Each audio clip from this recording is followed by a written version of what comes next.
बिस्मिल्लाहिर्रहमानिर्रहीम। अस्सलाम वालेकुम नाज़रीन, आप यूट्यूब चैनल देख रहे हैं। मैं इमरान खान हूँ। इमरान खान साहब को अस्पताल में लाया गया एक मरतबा फिर। मैंने आपको पहले बताया था कि ये लेकर आएंगे और जो 25 तारीख का कहा जा रहा है ऐसा नहीं होगा। मैंने आपको ये भी बताया था कि खुफिया रखा जाएगा मालूमात को, वक़्त को, रस्तों को, और फिर इमरान खान साहब को अस्पताल में पहुँचाया जाएगा। एग्जैक्टली वैसा ही हुआ कि 1 महीने के बाद इमरान खान साहब की आंख की ट्रीटमेंट दोबारा करनी थी। मैंने आप 2 दिन पहले बताया था कि अगले 48 से 72 घंटों के अंदर इमरान खान साहब को हर हालत में इन्हें इंजेक्शन लगाना होगा।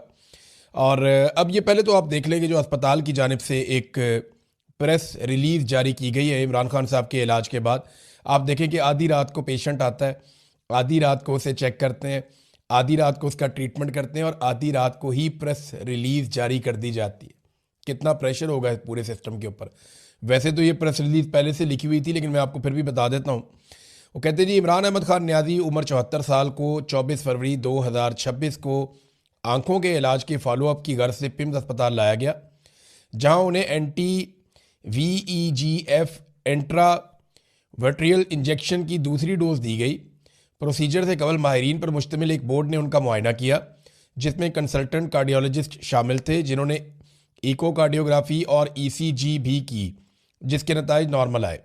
इस दौरान कंसल्टेंट फिजिशियन ने भी इमरान खान का मुआयना किया और इमरान खान को तिब्बी तौर पर स्टेबल पाया।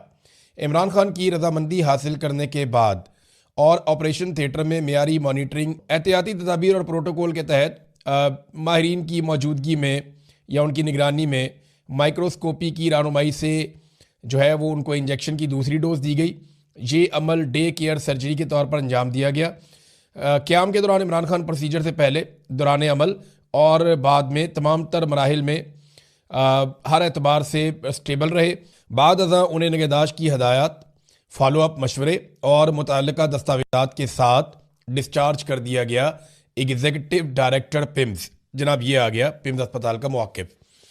अब इमरान खान साहब को लाया गया, जो टाइम था वो था रात के 12:15 पे इमरान खान साहब अस्पताल पहुंचते हैं। यानी अगर आप ये देखें कि अडियाला जेल से उन्हें कब निकाला गया, तो ऐसा लगता है कि शायद 12 बजे से पहले निकाला गया। और 12:15 पे इमरान खान साहब गाड़ियों के एक काफ़िले में अस्पताल पहुंचे, पिम्स अस्पताल में। और इंतज़ामात इस तरह के थे कि अस्पताल का वो सारा हिस्सा जो है उसे ब्लैकआउट किया गया था, जहाँ पे इमरान खान साहब को लाया गया। जिस रास्ते का इंतखाब किया गया वो रास्ता नॉर्मली बंद रहता है, खुला हुआ नहीं होता।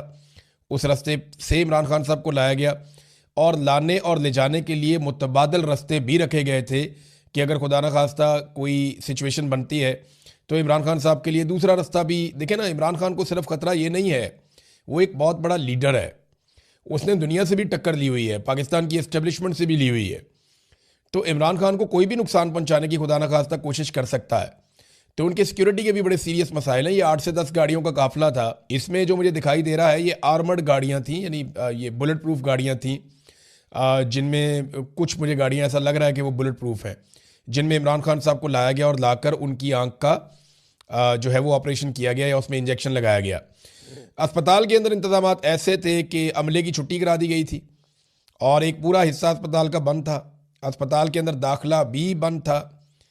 कुछ डॉक्टर से रब्ता हुआ तो उन्होंने बताया जनाब कि आज उन्हें काम पे आने से पहले ही मना कर दिया गया था। तो रात के अंधेरे में इमरान खान साहब को लाया गया। इमरान खान साहब का रवैया कैसा था डॉक्टर्स के साथ, इस पर बहुत थोड़ी मालूमात मिली है, लेकिन ये मालूमात मिली है कि वो खासे पुरएतमाद थे और बड़े पुरसकून थे। किसी किस्म की बेचैनी इमरान खान साहब को नहीं थी, बड़े कॉन्फिडेंट थे। और उन्होंने अमले से बड़ी मुख्तसर बातचीत की और एक सोर्स ने ये भी बताया कि ऐसा लगता था कि डॉक्टर मज़ीद बात करना चाहते हैं, लेकिन वहाँ पे माहौल ऐसा नहीं था। देखिए, सारा का सारा अस्पताल तो यरगमाल बना लिया गया था। अस्पताल के जो डॉक्टर हैं, जो अमले के बाकी लोग हैं, उन्हें तो छुट्टी दे दी गई थी। बाकायदा उन्हें अस्पताल की इंतज़ामिया ने रब्ता करके कह दिया था कि आपने आज नहीं आना। और उनकी जगह पे वहाँ जो लोग ड्यूटी पे थे वो इंटेलिजेंस एजेंसियों के लोग थे और उन्होंने पूरे अस्पताल को जो है वो कंट्रोल किया हुआ था, डॉक्टरों और सर्जन समेत। तो इमरान खान साहब जो है वो उनसे अगर कोई बात करना भी चाहता था तो ऐसी सूरत हाल में कौन बात कर सकता है, वो बात कर नहीं सकता। पाकिस्तान तहरीक इंसाफ को टाइम से पता चल गया था कि इमरान खान साहब को अस्पताल लाया जा रहा है। वो ऐसे कि जिन डॉक्टरों को छुट्टी दी गई उन्होंने फौरी तौर पर अपने मुख्तलिफ ज़राए से रब्ता किया और उन्हें बताया जनाब कि हमें छुट्टी दे दी गई है, आज कुछ होने जा रहा है। और जब उन्होंने आपस में रब्ता किया मुख्तलिफ डॉक्टर्स ने और अमले ने, तो उन सबको कंफर्म हो गया कि छुट्टी सिर्फ एक को नहीं मिली, सबको मिल गई है और ज़्यादातर लोगों को वहाँ से निकाल दिया गया है। तो ये बात पाकिस्तान तहरीक इंसाफ तक पहुँच गई थी कि इमरान खान साहब को अस्पताल लाया जा रहा है, लेकिन आप देखें ना कि उन्होंने इसके ऊपर किसी किस्म की सियासत नहीं की। यानी एक बात तो आज कंफर्म होगी कि पाकिस्तान तहरीक इंसाफ पर, इमरान खान साहब की फैमिली पर जब ये इल्ज़ाम लगाया जाता है कि ये इमरान खान साहब की सेहत के ऊपर सियासत कर रहे हैं, तो ये इल्ज़ाम अब नहीं लगाया जा सकता। तहरीक इंसाफ को पता भी चल गया, इसके बावजूद तहरीक इंसाफ ने ना कोई कॉल दी, ना कोई वहाँ पे आया, ना उन्होंने किसी किस्म का कोई खलल डाला हुकूमत के काम में, और वो इमरान खान साहब के इलाज के ऊपर सियासत नहीं करना चाहती है, बज़ाहिर अब दिखाई दे रहा है। जो इमरान खान साहब की पार्टी है या उनकी फैमिली है, उनके मुतालबात नहीं माने गए, और मुतालबात ना मानने में जो दो अहम चीज़ें हैं, एक तो ये है कि फैमिली की मौजूदगी नहीं थी जब इमरान खान साहब को इंजेक्शन लगाया गया या उनका इलाज करवाया गया पिम्स अस्पताल से, और ना ही अलशिफा में लेकर गए जहाँ पे इमरान खान साहब की फैमिली मुतालबा कर रही थी। नंबर दो, जो ज़ाती डॉक्टरों की मौजूदगी में कहा गया था कि इमरान खान साहब के अपने डॉक्टर्स भी हैं जिनकी मौजूदगी में टेस्ट हों और एग्जामिन किया जाए, अब वो भी ख्वाहिश पूरी नहीं की गई। इमरान खान साहब के कहने के बावजूद, उनका पैगाम भिजवाने के बावजूद ऐसा नहीं किया गया। लगता है कुछ छुपाया जा रहा है। देखिए, इमरान खान साहब की सेहत के हवाले से हमारे पास वही मालूमात हैं जो सरकारी डॉक्टर्स दे रहे हैं। इमरान खान साहब की सेहत के हवाले से हमारे पास वही मालूमात हैं जो पाकिस्तान की हुकूमत और एस्टेब्लिशमेंट दे रही है। इसके बाहर हमारे पास कोई मालूमात नहीं है। हत्ता कि जो वफाकी वज़रा हैं उनको भी जो मालूमात मिलती हैं वो उतनी ही मिलती हैं जितनी मालूमात एजेंसियां चाहती हैं कि उनके पास पहुंचे, और जो उन्हें कहा जाता है वो बेचारे वही कह देते हैं। बड़ी मुख्तसर सी इमरान खान साहब से बातचीत हुई, वहाँ पे जो डॉक्टर्स वगैरह मौजूद थे उनके साथ, लेकिन इमरान खान साहब पुरसकून थे। देखिए, अगर इमरान खान साहब बिगड़ जाते ना तो दबाव बढ़ सकता था, लेकिन इमरान खान साहब ने भी अपने इलाज के मामले में किसी किस्म की सियासत नहीं की। इसका मतलब यह है कि इमरान खान साहब बड़ी संजीदगी के साथ अपना इलाज करवा रहे हैं और वो इस पर सियासत नहीं करना चाहते कि वो बीमार हो गए हैं या उनकी आंख खराब हो गई है। यानी नवाज शरीफ बनने का बिल्कुल ही मूड नहीं है इमरान खान साहब का, और वो इसके बारे में जो उनको डील ऑफर की गई वो उसके लिए भी तैयार नहीं है। देखिए, ये वक्त गुजर जाएगा, इमरान खान साहब की आंख के साथ जो भी हुआ वो इस मामले से भी निपट लेंगे। इससे अगर वो निकल जाएंगे इंशाल्लाह, तो उसके बाद इमरान खान भी यहीं पे है और सियासत भी यहीं पे है और एस्टेब्लिशमेंट भी यहीं पे है और ये सियासी जमातें भी यहीं पे हैं। इमरान खान ये फैसला कर चुके हैं कि वो इस निज़ाम को एक मरतबा शिकस्त देंगे। 2024 के इलेक्शन में तो ये शिकस्त हो चुकी है, लेकिन तस्लीम नहीं की गई। अब अवाम के साथ मिलकर वो दोबारा शिकस्त देंगे। आज अब मुलाकात का दिन है। देखें, आज इमरान खान साहब की बहनें मिलने के लिए जाएंगी, फैमिलियों की मुलाकात का दिन है। होता यह है कि इमरान खान साहब की मुलाकात बुशरा बीबी से भी होती है इसी दिन, और बुशरा बीबी से मुलाकात के बाद इमरान खान साहब की मुलाकात उनकी फैमिली से होती है, जबकि बुशरा बीबी की मुलाकात उनकी फैमिली के साथ होती है। लेकिन लंबा अरसा हो गया है इमरान खान साहब की फैमिली की या उनकी पार्टी के लोगों की इमरान खान साहब से मुलाकात नहीं करवाई जा रही, जबकि जो बुशरा बीबी है उनकी फैमिली के साथ मुलाकात होती है। उनकी बेटी और दीगर एक दो लोग मिलने के लिए जाते हैं, तो उनके ज़रिए से सिर्फ खैर खबर इमरान खान साहब की बाहर आती है। अब आज कुछ इस किस्म के दावे किए जा रहे हैं और ज़्यादातर टाउट लोग ये दावे कर रहे हैं कि इमरान खान साहब की जो अहलियाँ हैं बुशरा बीबी, शायद उनकी मुलाकात भी ना करवाई जाए। देखें, दो चीज़ें हो सकती हैं ना। अब बुशरा बीबी जब इमरान खान साहब से मिलती हैं तो उसके बाद वो अपनी फैमिली को मिलती हैं, तो फिर वो अपनी फैमिली को पैगाम दे सकती हैं। अब दो ऑप्शन हैं, या तो बुशरा बीबी की इमरान खान साहब से मुलाकात ना करवाई जाए और बुशरा बीबी की उनकी फैमिली से मुलाकात करवा दी जाए, तो इसमें बुशरा बीबी के पास कुछ भी नहीं होगा जो वो इमरान खान साहब के बारे में अपनी फैमिली को बताएं। नंबर दो, बुशरा बीबी की इमरान खान साहब से मुलाकात करवा दी जाए और बुशरा बीबी की उनकी फैमिली से मुलाकात रोक दी जाए, तो इस सिलसिले में भी इमरान खान साहब का पैगाम बाहर नहीं आ सकता। अब देखना यह है कि ये निज़ाम किस हद तक गिरता है। वैसे उसूल और कानून तो ये कहता है कि इमरान खान साहब की मुलाकात उनकी बहनों के साथ करवाई जाए और बुशरा बीबी की मुलाकात उनकी फैमिली के साथ करवाई जाए, और कानून तो ये भी कहता है कि इनके मुकदमात लगाए जाएं, बेगुनाह इन लोगों को कैद किया हुआ है, ऐसी कोई चीज़ इन्होंने की नहीं है। तो शाखाना से जब से पाकिस्तान बना तब से लेकर लोग अब तक तोहफे खरीदते आए, इन्होंने कोई अनोखे नहीं खरीद लिए। शादी करने का मुकदमा इन पर डाल दिया कि इन्होंने आपस में शादी क्यों की है। बड़ी अजीब अजीब चीज़ें इनके साथ की गई हैं जो बहुत ही नामुनासिब है। तो अगर उसूल हो, इस मुल्क के अंदर कानून हो, तो ये छूट के कब से बाहर आ जाए। अब इमरान खान साहब वाली जो आंख की बीमारी है, इस मामले पे पाकिस्तान तहरीक इंसाफ के साथ अगर सबसे बुरा किसी के साथ हुआ है ना, देखिए ऐसा लगता था कि हुकूमत के साथ बहुत बुरा होगा, और मेरे पास ये इन्फॉर्मेशन है। मैं आपको डायरेक्ट ये इन्फॉर्मेशन देता हूं कि जिस वक्त इमरान खान साहब की आंख का इशू बना तो मुझे मेरे कुछ दोस्तों ने रब्ता करके बताया कि एस्टेब्लिशमेंट के अंदर बड़ी बेचैनी पैदा हो गई थी और वो बहुत परेशान हो गए थे कि ये मामला बाहर निकल आया, पता नहीं क्या रद्द-ए-अमल आएगा। और उन्हें उस वक्त लगता था कि कहीं बांग्लादेश ही ना हो जाए पाकिस्तान में। एस्टेब्लिशमेंट डरी हुई थी, बहुत सारे ऑफिसर जो बड़े तगड़े अपने आप को समझते हैं उनकी हवा निकली हुई थी। और फिर उन्होंने फौरी तौर पे पाकिस्तान तहरीक इंसाफ से राब्ते किए, मिन्नतें तरले किए, उन्होंने मोहसिन नकवी को बीच में डाला, अयाज सादिक को बीच में डाला और पाकिस्तान तहरीक इंसाफ उनके ट्रैप में आ गई। तहरीक इंसाफ ने इनडोर एहतजाज किया और अवाम को कॉल नहीं दी।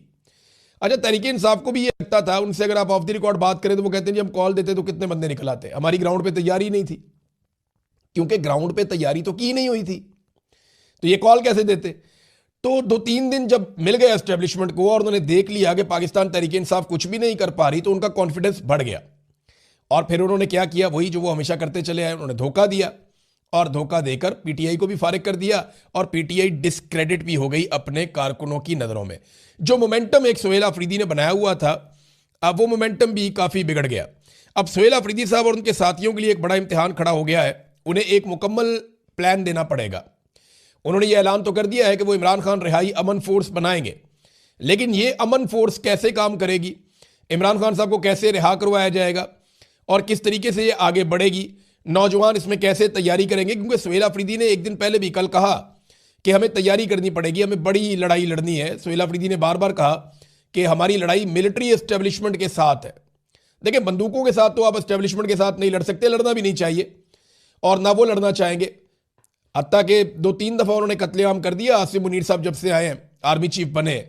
लेकिन मुझे नहीं लगता कि ये लड़ाई पाकिस्तान के हक में होगी कि अवाम और फौज आमने सामने आकर एक दूसरे पे गोलियां चला रहे हो, ये नामुनासिब है। और ये पाकिस्तान तहरीक इंसाफ करेगी भी नहीं, एक पॉलिटिकल पार्टी, एक पुरअमन पॉलिटिकल पार्टी है वो, ना इन्होंने माजी में कभी कुछ ऐसा किया और ना मुझे लगता कि आइंदा करेंगे। तो तहरीक इंसाफ ऐसा करेगी भी नहीं, पॉलिटिकल पार्टी है, ना माजी में इन्होंने कभी ऐसा किया और ना मुस्तकबिल में कभी ऐसा करेंगे। हाँ, ये है कि इन्हें एक प्लान देना पड़ेगा, बताना पड़ेगा नौजवानों को खुलकर कि ये अभी हाल ही में नाकाम क्यों हुए, वजूहात क्या थी और अब इनके पास नया प्लान क्या है और उस पर अमल दरामद कैसे करना है। सुप्रीम कोर्ट ऑफ पाकिस्तान के बाहर एक इन्होंने धरना देने का फैसला किया कि रोजाना की बुनियाद पर धरना दिया जाएगा। उससे क्या फर्क पड़ेगा, इन जजों को कोई फर्क नहीं पड़ता, ये जज मेरिट के ऊपर आए ही नहीं। जिन जजों को फर्क पड़ता था वो इस्तीफे देकर घरों को चले गए हैं, यानी जो बड़े बड़े जजेस थे, जिनके बड़े बड़े नाम थे, वो इस्तीफे देकर अपने घरों को चले गए हैं। जो जजेस जहां बैठे हुए हैं उन्हें तो कोई फर्क नहीं पड़ता, जिनके पास इस वक्त ताकत है, जिनके पास इस वक्त इख्तियार है, जो दोनों अदालतों को, चाहे वो आईनी अदालत है, चाहे वो सुप्रीम कोर्ट ऑफ पाकिस्तान है, जो उन्हें कंट्रोल करते हैं, तो उनके पास तो इख्तियार भी कोई नहीं है इस वक्त। यानी वो तो एस्टेब्लिशमेंट के ऐसा लगता है कि इशारों पे चल रहे हैं। और सुप्रीम कोर्ट के बाहर धरना देने से नहीं, अगर वकला खड़े हो जाए और वकला अपनी जिम्मेदारी संभाल लें कि उन्होंने इमरान खान साहब के केसेस लगवाने हैं और इंसाफ लेना है, तो फिर कुछ हो सकता है। देखिए, वकील इमरान खान के नाम के ऊपर कोई ना कोई ग्रुप वोट ले रहा होता है हर वक्त, लेकिन वो इलेक्शन के बाद बिल्कुल इमरान खान को भूल जाते हैं। इमरान खान साहब के केसेस तक नहीं लगा पा रहे। अगर आप वकीलों के अंदर ये इलेक्शन करवा देना कि नवाज शरीफ या इमरान खान, तो मेरे ख्याल में वकीलों में भी 70-80% वोट लेकर इमरान खान जीत जाएंगे। जरदारी को, नवाज शरीफ को, सबको शिकस्त दे देंगे। लेकिन दूसरी तरफ अगर आप देखें कि क्या वकील इमरान खान साहब के लिए खड़े होते हैं, तो अफसोस की बात यह है कि नहीं खड़े होते और उन्होंने अपनी जिम्मेदारी अदा नहीं की। अगर वो ये करते तो ये हो जाता कि इमरान खान साहब के कम से कम केसेस लगवाने में वो कामयाब हो जाते। नाज़रीन, ये तो थी पाकिस्तान की सूरत हाल। अब आ जाए ज़रा थोड़ा सा, 1-2 खबरें मेरे पास इंटरनेशनल है, मैं आपके सामने रख देता हूँ। देखिए, अमरीकी सफ़ीर ने इसराइल के हवाले से जो एक स्टेटमेंट दिया है कि ग्रेटर इसराइल बनाया जाएगा और ये बनना चाहिए, इस स्टेटमेंट ने बोर्ड ऑफ पीस के बकिए उधेड़ दिए हैं। देखिए, बोर्ड ऑफ पीस तो इसलिए बना था ना कि इस खित्ते में पीस आएगा, अमन आएगा। अब अमरीकी सफ़ीर जो इसराइल के अंदर तैनात है, वो एक स्टेटमेंट देते हैं कि वो ग्रेटर इसराइल बनाना चाहते हैं और एक्सपेंशन होगी इसराइल की और बहुत सारे मुल्कों की ज़मीनें इसराइल के अंदर आ जाएंगी। बहुत सारा समंदर और इलाके का कंट्रोल इसराइल के पास चला जाएगा। अब जब इस किस्म का स्टेटमेंट आ गया उनकी जानिब से, तो ट्रंप इंतज़ामिया को उन्हें रोकना चाहिए था या उन्हें शटअप कॉल देनी चाहिए थी। लेकिन ट्रंप इंतज़ामिया की खामोशी जो है वो ये जाहिर कर रही है कि शायद उनकी इस मामले पर रजामंदी है। अब इस स्टेटमेंट के बाद ना तो सफ़ीर को हटाया गया, ना ही उसके बयान की मजम्मत या तरदीद की गई और ना ही सफ़ीर को शटअप कॉल दी गई। तो ऐसे में जो अरब ममालिक हैं उनके अंदर एक बेचैनी पैदा हुई है कि ये तो प्लान कोई और है और बोर्ड ऑफ पीस जो है वो फिर बोर्ड ऑफ पीस नहीं रहता है ऐसे में। वर्ड ऑफ पीस जो है वो मुतनाज़ा होता चला जा रहा है और आने वाले दिनों में ऐसा लगता है कि मज़ीद मुतनाज़े भी हो जाएगा। देखिए, अगर तो ये गज़ा में अमन के लिए बना है तो फिर इन्हें बात करनी पड़ेगी हमास के साथ, इन्हें बात करनी पड़ेगी फ़लस्तीनियों के साथ, फ़लस्तीनियों को एक अलग रियासत देनी पड़ेगी जो उनका हक है, और जब उन्हें अपना हक मिल जाएगा तो सूरत-ए-हाल नॉर्मलाइज होना शुरू हो जाएगी। लेकिन यहाँ पे बात हो रही है ग्रेटर इसराइल की, और इसराइल की ये ख्वाहिश है और वो ये कहते हैं कि हमारा ये हक है कि जो हमारी एक बड़ी रियासत हुआ करती थी माजी में कई सदियों पहले, वो रियासत वापस बन जाए। तो उनका नुक्ता नज़र ये है, जबकि अरब ममालिक के अंदर एक बेचैनी पैदा हो गई है। सऊदी अरब ने उसके ऊपर बड़ा सख्त रिएक्शन भी दिया है। नाज़रीन, ईरान के ऊपर ऐसा लगता है कि हमला किसी वक्त भी हो सकता है। ईरान के आसपास अमेरिका ने बहुत ताकत जमा कर ली है, उसके बहरी बेड़े जो है वो बहुत तेज़ी से इस खित्ते की तरफ बढ़ रहे हैं, कुछ पहुंच गए हैं, कुछ आ रहे हैं। उसने जितनी भी उसकी यहाँ पे आसपास फौजी अड्डे हैं अमेरिका के, उन्होंने वहाँ पे अपने हथियार और अपनी ताकत को बढ़ाना शुरू कर दिया है।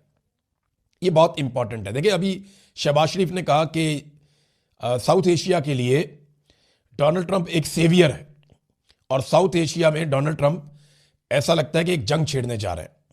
और ये बात आप अपने जहन में रखें कि ईरान के अंदर एक मरतबा फिर मुजाहरे शुरू हो गए।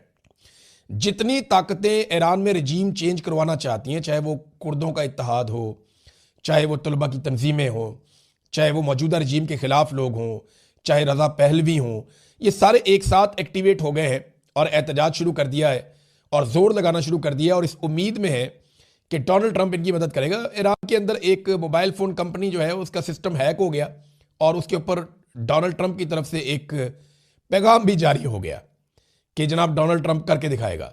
तो अब ये जो सारी चीज़ें हैं ना, ये आप जहन में अपने रख लें कि किसी वक्त भी ईरान के ऊपर अगर अटैक होता है तो पूरा खित्ता एक नई सिचुएशन से दो चार होगा, और इसमें अरब ममालिक को बड़ा अहम फैसला करना पड़ेगा। तो नाज़रीन, अब तक के लिए इतने, अपना ख्याल रखिएगा, अपने इस चैनल का भी। अल्लाह हाफ़िज़।